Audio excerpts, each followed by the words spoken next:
Hello everyone, my name is Hemant and you are watching Crediwealth. और Crediwealth की हमारी trekking price action series को आगे बढ़ाते हुए आने वाले कुछ हफ्तों के लिए मैंने कुछ स्टॉक्स को सेलेक्ट किया है, जहाँ पर हमें एक अच्छा मूव देखने को मिल सकता है। इन सभी स्टॉक्स में आपको एक कॉमन फीचर जो आपको देखने को मिलेगा कि ये सभी स्टॉक एक रेंज के अंदर ट्रैवल कर रहे हैं, जिस रेंज के ब्रेकआउट के बाद हमें इंट्राडे एंड पोजिशनल दोनों तरीके की अच्छी अपॉर्चुनिटीज़ हमें देखने को मिल सकती है। तो देखिए, सबसे पहला स्टॉक जो मैंने सेलेक्ट किया है दैट इज़ जुबिलेंट फूडवर्क, और इसको सेलेक्ट करने के पीछे का रीज़न है, आप देख सकते हैं यहाँ पर एक बहुत अच्छी ट्रेंडिंग रेजिस्टेंस लाइन को ब्रेक करने के बाद यहाँ से स्टॉक ने ऊपर की जर्नी स्टार्ट करी थी, और ये पिछले ऑलमोस्ट इस पूरे सेशन में अगर आप देखेंगे तो ये एक रेंज के अंदर ट्रैवल करता हुआ हमें दिखाई दे रहा है। तो अगर यहाँ से सपोज कीजिए कि ये स्टॉक एक अच्छा आपको ब्रेकआउट प्रोवाइड करता है, तो ड्यूरिंग द डे भी आपको एक बहुत अच्छी अपॉर्चुनिटी इसमें मिल सकती है, और आपको एक स्विंग ट्रेडिंग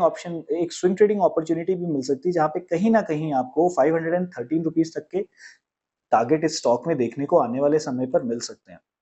तो इंट्राडे और स्विंग ट्रेडिंग अगर दोनों को कंबाइन किया जाए, तो आपके पास ऑलमोस्ट 7% टू 8% का एक मूव इस स्टॉक में पेंडिंग है, जो आ सकता है आने वाले समय पर। देन इसके बाद जो मैंने सेकंड स्टॉक सेलेक्ट किया है दैट इज अपोलो हॉस्पिटल्स। अब अपोलो हॉस्पिटल्स को सेलेक्ट करने के पीछे का रीजन भी आप चार्ट पर देख सकते हैं। तो ये स्टॉक ऑलरेडी एक बहुत ही इंपॉर्टेंट रेजिस्टेंस के ऊपर ट्रेड करता हुआ हमें दिखाई दे रहा है। आप ये देखिए, मैंने यहाँ पर एक ट्रेंडिंग रेजिस्टेंस लाइन यहाँ पर प्लॉट कर दी है। तो बाय एनी चांस अगर ये स्टॉक 4661 रुपीस के ऊपर ट्रेड करना स्टार्ट करता है, तो ये एक बहुत ही बढ़िया अपवर्ड डायरेक्शन का मूव यहाँ से पकड़ सकता है, और उसके बाद ये अपने इनिशियल टारगेट 5000 रुपीस और आने वाले समय पर 6000 रुपीस, जो कि इसका लाइफ टाइम हाई है, ये स्टॉक उसको भी आपको अचीव होता हुआ या उसकी तरफ भी आगे बढ़ता हुआ आपको दिखाई दे सकता है।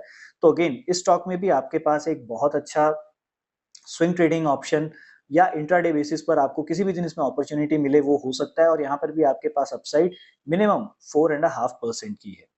देन जो तीसरा स्टॉक मैंने सेलेक्ट किया है, जिसके ऊपर हम आने वाले समय पर नजरें बना करके रखने वाले हैं, that is D mart.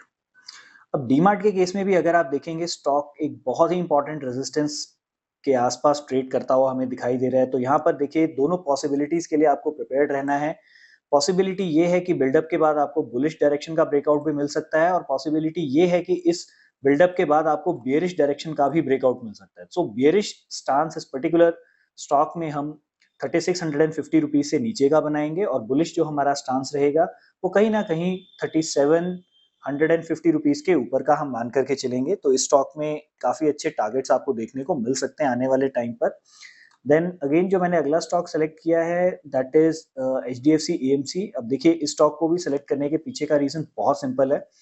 Price अपने प्रीवियस स्विंग के नजदीक अगर आप देखेंगे, ये पिछले 4 सेशन से कंटिन्यू ट्रेड कर रहा है, और अपने प्रीवियस स्विंग के हाई, जो कि इसके लिए एक सपोर्ट का काम करना चाहिए, वहां पर अभी ये ट्रेड करता हुआ आपको दिखाई दे रहा है। तो अब ये कभी भी किसी भी दिन अगर सपोज कीजिए मार्केट भी बेयरिश रहती है, तो ये स्टॉक आपको इस रेंज को ब्रेक करता हुआ दिखाई देगा, और आपको नीचे की डायरेक्शन के इसमें टारगेट्स देखने को मिल सकते हैं। तो इस स्टॉक को भी आप अपनी वॉच लिस्ट पर रखिएगा। माइट भी इसमें आपको एक बहुत डिसेंट ब्रेकआउट देखने को मिल सकता है। सो नेक्स्ट स्टॉक जिसके ऊपर हम अपनी नजरें बना करके रखेंगे that is India mart Intermesh, और इस स्टॉक को हमने बहुत पहले भी पिक किया था। पर्सनली मेरी पोजीशन अभी भी स्टॉक में बनी हुई है। मैं स्टॉक से अभी थोड़े और ऊपर की डायरेक्शन के टारगेट इसमें एक्सपेक्ट कर रहा हूँ। तो देखिए, अब यहाँ पर एक बहुत ही अच्छा फ्लैग एंड पोल पैटर्न हमें बनता हुआ दिखाई दे रहा है। प्रोबेबिलिटी बहुत ज्यादा हाई है कि जैसे ही इस फ्लैग एंड पोल पैटर्न का हमें ब्रेकआउट देखने को मिलेगा, तो स्टॉक इसी डायरेक्शन में आगे कंटिन्यू होता हुआ आपको दिखाई देगा। तो एस्टिमेटेड अगर मैं यहाँ पर आपको टारगेट्स बताऊं, तो कहीं ना कहीं यहाँ पर आप ये लेंथ कैलकुलेट कर सकते हैं इस पोल की, which is coming around 910 points.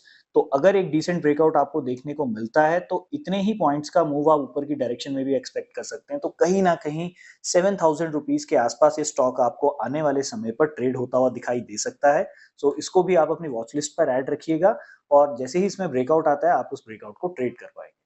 सो उम्मीद करता हूँ इस वीडियो सीरीज में मैंने जो जो स्टॉक्स आपको बताए हैं, आप उन स्टॉक्स को अपनी वॉच लिस्ट में ऐड रखेंगे। और देखिए, मैं जितने भी स्टॉक्स आपके साथ इंट्राडे या स्विंग ट्रेडिंग के लिए शेयर करता हूँ, they are all based on setups. तो सेटअप्स जब तक कंप्लीट नहीं होते, तब तक आप इनका खास ध्यान रखिए, चार्ट्स को मॉनिटर करते रहिए, क्योंकि किसी ना किसी एक दिन आपको आपके मतलब का डिजायर्ड ब्रेकआउट जरूर देखने को मिल सकता है if you are a breakout trader. So if you are new to the channel then do like and subscribe Tready Wealth, और अगर आप मेरे रेगुलर व्यूअर हैं तो इसे ज़्यादा से ज़्यादा लोगों के साथ शेयर कीजिए ताकि वो भी अपनी टेक्निकल एनालिसिस को सुधार सके, वो अपनी ट्रेडिंग में सुधार ला सके। Thank you, bye bye.